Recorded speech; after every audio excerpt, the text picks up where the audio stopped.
खबर है रामपुर से। रामपुर में एफसीआई की ओर से आयोजित किया गया पत्रकार सम्मेलन। भारत सरकार खाद्य सुरक्षा को लेकर लगातार संजीदा नजर आ रही है और इसी को अमली जामा पहनाने की जिम्मेदारी एफसीआई के कंधों पर है। इसी क्रम में जनपद रामपुर के धमोड़ा स्थित एफसीआई कार्यालय पर पहले से घोषित पत्रकार सम्मेलन का आयोजन किया गया, जिसमें अधिकारी ने पारदर्शिता से लेकर खाद्यान्न को सुरक्षित गोदाम में रखे जाने की व्यवस्था को सबके सामने प्रस्तुत किया। आइए दिखाते हैं क्या है पूरा मामला। जनपद रामपुर के धमोड़ा स्थित एफसीआई कार्यालय पर स्थित सभागार में मंडल डीएम आदित्य कुमार की ओर से रविंद्र कुमार सिंह चौहान की अगुवाई में पत्रकार सम्मेलन का आयोजन किया गया। इस कार्यक्रम में एफसीआई के अधिकारियों द्वारा भारत सरकार की खाद्यान्न सुरक्षा की गंभीरता को लेते हुए अडानी ग्रुप के माध्यम से बनवाए गए हाईटेक गोदामों की गुणवत्ता पर प्रकाश डाला गया। इसके अलावा जो भी रखरखाव की नीतियों में पहले से बदलाव किए गए, उनको भी बड़ी सफलतापूर्वक मीडिया के माध्यम से समझाने जाने का प्रयास किया गया।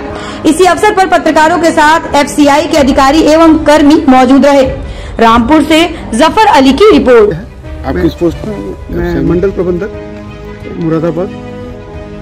अच्छा, आज जो कार्यक्रम हुआ तो क्या इसका मेन जो है उद्देश्य क्या था? मूल उद्देश्य था कि सभी को बताना कि एफसीआई में जो क्या काम कर रही है और एफसीआई में जो काम कर रही है उसमें बदलाव क्या क्या आ रहे हैं, ताकि वो नए भारत के साथ हम लोग पूरा सिंक्रोनाइज हो सके, एक तरह से ताल मिला के चल सके। जिसमें पुराना सिस्टम भी है उसको धीरे धीरे नए सिस्टम की तरफ लाना, ताकि सिस्टम में पारदर्शिता आए, पूरा क्लियरिटी आए और बिल्कुल सही चीज सबको चीज पता रहे।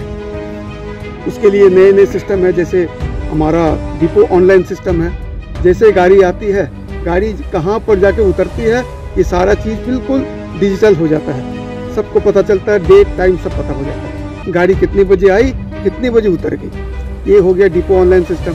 कहाँ पर किस चक्की में कितना स्टॉक पड़ा है, ये पता चल जाएगा डिपो ऑनलाइन से।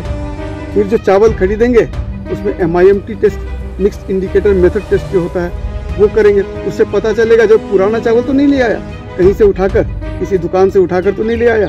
ये सारी चीज़ को रोकने के लिए, ताकि पब्लिक का चावल पब्लिक के पास रहे और किसान का जो नया जो कूटा हुआ चावल है वो हमें मिले। तो जो खरीद होती थी अब तक वो कैसे रहेगी? पिछली दफ़ा की तरह रहेगी या कोई नई नीति आई है? नहीं, अभी तक तो वही हमारे पास, तो जो अभी तक हमारे पास सूचना है पिछले साल जैसी चली थी वैसी ही रहेगी। अच्छा, किसान लगातार जो विरोध करते चले आ रहे हैं अडानी ग्रुप का, और यहाँ पर गोडाउन भी देखने को मिल रहे हैं, तो कहीं ना कहीं उस चीज़ का असर देखने को मिल रहा है क्या एफसीआई पर? नहीं, हमारा उससे देखिए, किसान का अडानी का विरोध एक दूसरा मुद्दा है। हमारा अडानी जो है हमें एक गोडाउन बनाकर दे रहे हैं, ये कुछ दिन तक बिल्कुल PPP मॉडल में रहेंगे, बाद में ये हमारे हैंड ओवर हो जाएंगे कई कुछ साल बाद। किसानों को लाभ मिलेगा सर?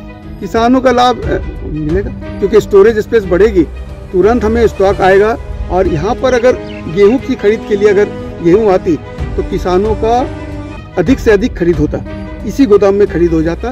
किसानों को उतारने के लिए कहीं कमीशन नहीं देना पड़ता मार्केट में, सीधा सीधा यहाँ आता, वजन होता, उतर जाता, और जैसे ही वो बटन दबते कि रिसीव हो गया, 48 घंटे 72 घंटे के अंदर किसानों का पेमेंट हो जाता है। अच्छा, पुराने गोदामों में और नए गोडाउन में क्या फ़र्क है कुछ?